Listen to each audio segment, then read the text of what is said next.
A luz do tempo se abriu, e eu pisei em ruas que cheiravam a pão, a peixe fresco, a cera de lâmpada, aromas que contam vidas inteiras em pequenas notas. Pompeia respirava uma manhã comum, alheia ao que já se deslocava sob seus pés, como um segredo antigo voltando à superfície.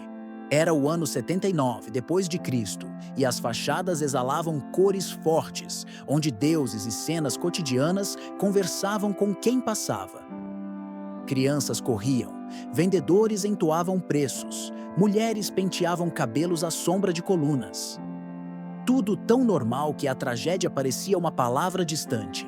Eu senti, primeiro, um rumor no chão, um sussurro profundo que atravessou as pedras sob minhas patas. Animais reagiram antes dos humanos. Cães inquietos, aves dispersas, peixes nos tanques pulando. A natureza, sempre sábia, falava uma língua que a pressa humana raramente entende. No mercado, um homem apontou para o norte e citou Plínio, o jovem. Disse que seu tio, Plínio, o velho, observava a fumaça do outro lado do golfo, em Miseno. Palavras que para alguns eram boato, para outros, advertência. Aqui, a rotina costurava o dia e abafava o alarme. As sombras das colunas alongavam o chão e o sol parecia limpo demais, translúcido como vidro polido. Havia um peso sutil no ar, uma opacidade que ninguém conseguia explicar, como se a cidade estivesse sendo lentamente coberta por uma cortina invisível. Enquanto eu caminhava pelas ruelas, sentia o tempo esticar, fazendo com que cada som tivesse mais significado. O bater de uma porta, o tilintar de metal, um riso que terminava sem motivo. Pequenos sinais que, juntos, formavam a trilha de algo que ainda não ousava mostrar a face. No porto, marinheiros comentavam com vozes baixas, lembrando de tremores que haviam sentido ao largo, de bolhas no mar que surgiam sem razão, de cheiros de enxofre que vinham do Oriente. Homens acostumados aos humores do mar sabiam distinguir ruídos perigosos e seus rostos se estreitavam em silêncio. Perto das termas, mulheres notaram bolhas em poças, pequenos tremores nas tábuas onde secavam roupas. Alguém ria, outro dizia tratar-se de presságio. A incredulidade é um cobertor fino que, por vezes, protege da verdade e, ao mesmo tempo, aprende mais fundo. Os pombos alçaram voo em bandos desordenados, cruzando o céu como cortinas rasgadas. Eu os observei e entendi o aviso que eles traziam. A cidade estava sendo chamada, não pelo homem, mas por algo que vinha de dentro do mundo. Um jovem carpinteiro, de mãos calejadas, puxou um pedaço de madeira debaixo do chão, dizendo ter sentido vibração. Tremor, murmurou ele. O homem olhava para o Vesúvio, ali, em silêncio, como a presença que sempre existira e que agora se movimentava, sutil, inconfundível. Em uma rua lateral, ouvi uma voz falar sobre sonhos estranhos, sobre animais agitados, sobre cogumelos de fumaça vistos ao longe. As pessoas repetiam. Umas acreditavam, outras desviavam o olhar. É assim que a história se arma, em pequenas dúvidas que se multiplicam. E eu, gato viajante, vi a cidade respirar seu último compasso de inocência, sentindo sob as patas a tensão antes do passo decisivo. O Vesúvio ainda dormia, mas seus sinais já costuravam o dia, formando, sem pressa, o fio que em breve romperia. O som veio como um rugido antigo, vindo de dentro da terra, um ruído que fez a cidade prender o fôlego. Telhas vibraram, jarras bailaram nas prateleiras, e por um segundo as pessoas apenas olharam umas para as outras, tentando traduzir o que o mundo acabara de pronunciar. Ergueu-se então uma coluna de fumaça, uma torre negra que subiu tão alto que parecia tocar o dia, moldando-se em pinheiro colossal, visão que Plínio, o jovem, registraria como imagem definitiva daquele instante. Era a natureza exibindo, com fúria e beleza, a própria assinatura da catástrofe. Rochas leves, pedras pomes, começaram a cair do céu como chuva invertida, ora como grãos, ora como pedras do tamanho do punho. batendo em telhados, estilhaçando cerâmicas, marcando o início de um peso novo sobre a cidade, uma capa que não seria fácil de remover. O pó começou a envolver rostos. Os cantos das ruas foram preenchidos por um silêncio nervoso. Pessoas buscavam abrigo, improvisavam panos, corriam com crianças nos braços. O ritmo do tempo mudou. O cotidiano deu lugar à urgência, e a urgência transformou a vida em sobrevivência. Soldados que normalmente mantêm ordem agora carregavam medo e tentavam organizar rotas. Gritos de "Ao porto! Ao porto!" ecoavam como um refrão desesperado. A coragem e o pânico entrelaçavam-se em cada esquina, num balé cruel de esforços e fracassos. Eu me abriguei atrás de um alpendre, observando, sentindo o calor do mundo mudar de cor. A fumaça tingia tudo de opaco. O horizonte se tornava uma aquarela cinzenta e a cidade, que antes exibia cores, começava a se transformar em sombra de si mesma. As ruas eram uma tapeçaria de passos desconexos, carruagens entaladas, animais assustados, homens empurrando baús pesados. O apego às coisas é uma linguagem humana que eu observo em toda guerra, em todo desastre. Tentamos levar conosco o que nos define, mesmo que isso nos impeça de fugir. Vi um casal que, em vez de correr, ajoelhou-se diante de um pequeno altar, beijando uma imagem dos lares. Seguravam seus penates como se a mão que os segurava pudesse repelir o céu. A fé, naquele momento, parecia a última forma de resistência contra a perda absoluta. Gritos competiam com súplicas. Havia quem oficiasse de mediador, quem chilreasse por mercadorias, quem rezasse por salvação. A cidade transformara-se num organismo que apenas tentava se manter inteiro, respirando de forma irregular, como um peito tomado por febre. Uma roda de carroça cedeu sob o novo peso do chão. Pessoas caíram, se levantaram, correram novamente. Eu vi mãos oferecerem ajuda a estranhos, e isso, mais do que qualquer herói público, é o que me consola nas tragédias. A solidariedade que surge sem ser convocada. Ao longe, o rumor de navios em Miseno que se preparavam para socorro chegava como promessa incerta. Plínio, o velho, homem do mar e do estudo, já fazia gestos que seriam lembrados como coragem. Ainda assim, coragem não é garantia de salvação para todos. A cidade cedida ao desespero tornava-se mais lenta, os movimentos mais pesados, como se cada respiração exigisse um esforço a mais. Eu percebia nas pessoas a mesma tentativa de guardar fragmentos da vida anterior, em especial estátuas, cartas, pequenos objetos que carregavam memória. A cinza adensou-se e cada respiração tornou-se trabalho. O sol, quando apareceu, já não era mais claro. Parecia coberto por um véu de pó que suavizava as sombras, transformando a cidade numa pintura de tons de chumbo. O dia, de repente, morreu sem o ritual habitual do pôr do sol.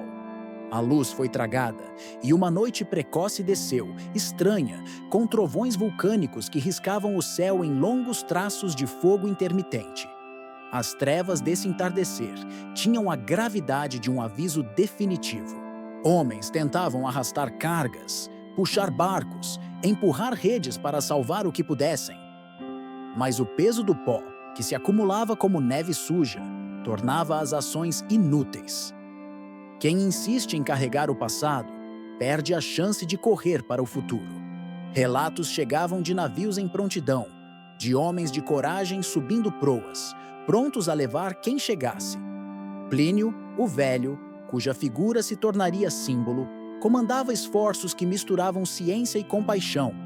E por isso mesmo, tragédia e grandeza andavam lado a lado.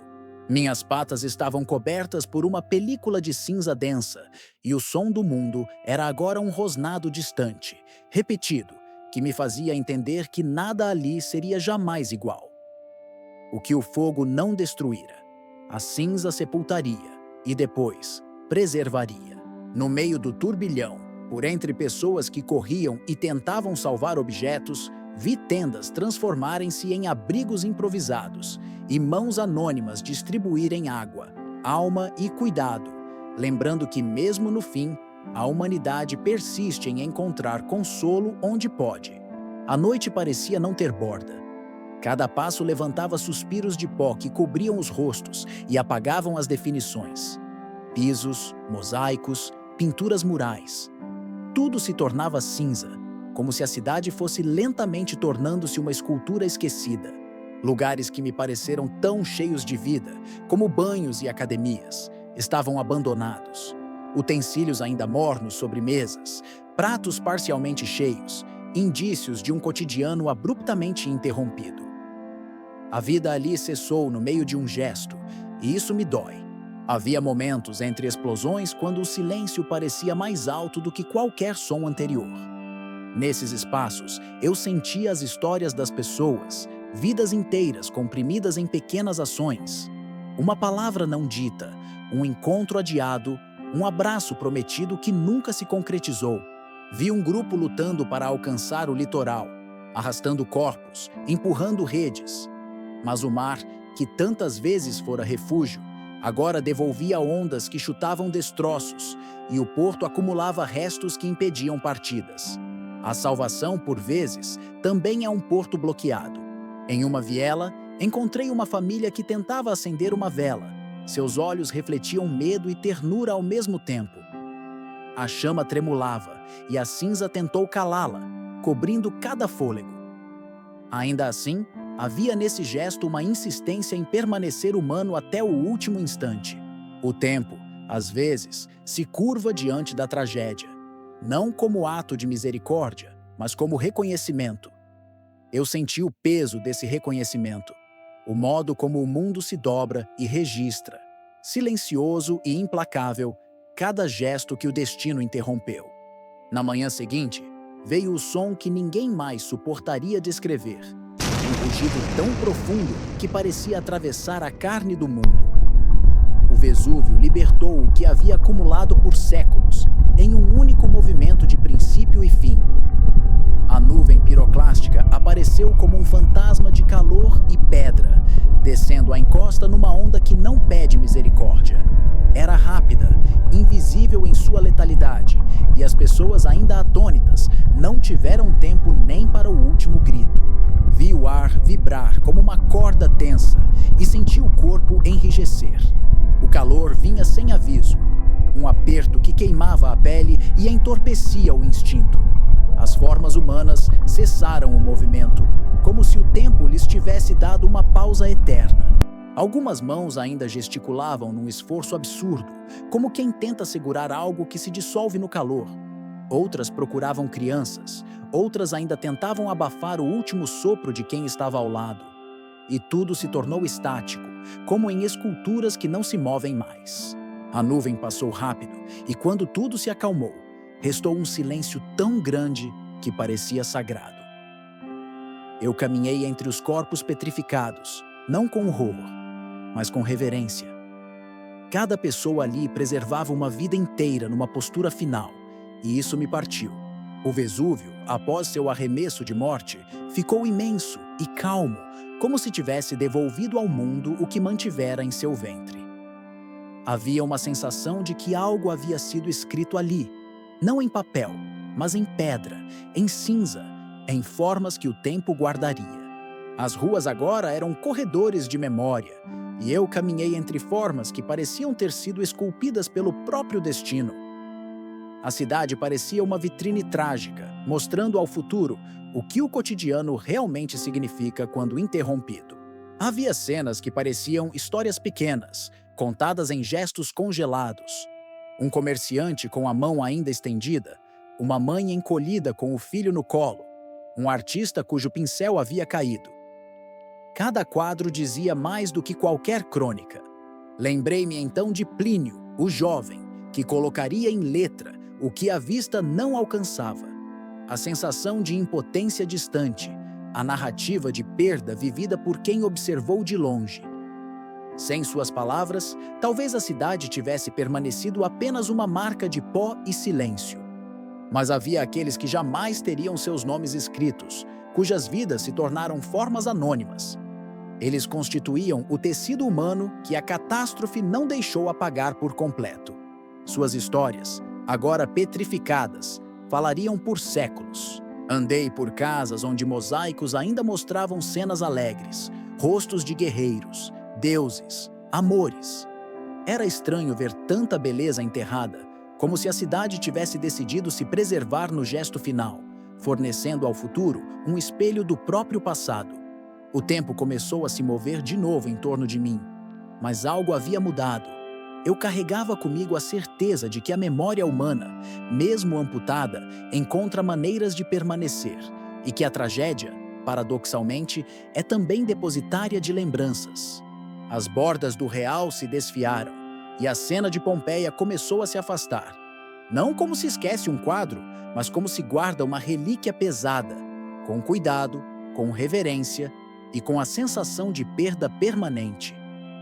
Olhei uma última vez para os corredores cheios de marcas de vida interrompida.